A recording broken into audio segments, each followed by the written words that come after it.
Running news को रोक दो, ब्रेकिंग न्यूज है। Breaking news breaking news. দেশে কি চলছে এসব? হুট করে এসে দখল করে নিচ্ছে তারা নদী নালা খাল বিল। এত 3 মাস যাবৎ শীতের কালে তারা কোথায় ছিল?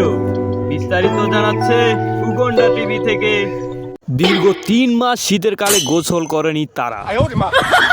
হঠাৎ করে গরমের আবহাওয়া পড়তে না পড়তে তাদের কাছে ঘাড় ভিতরে জ্বালা দেখা দিয়েছে, দখল করে নিচ্ছে নদী নালা খাল বিল। তাদের দাবি একটাই যে গরম পড়তেছে, এই গরমে তারা বাঁচবে না। এই কারণে দিন রাত 24 ঘন্টা তারা পানিতেই থাকছে। পানিতেই নাকি তারা বসবাস করবে আর পানিতেই নাকি তারা থাকবে। বিস্তারিত জানাচ্ছে উগন্ডা টিভি থেকে না জানা তথ্য।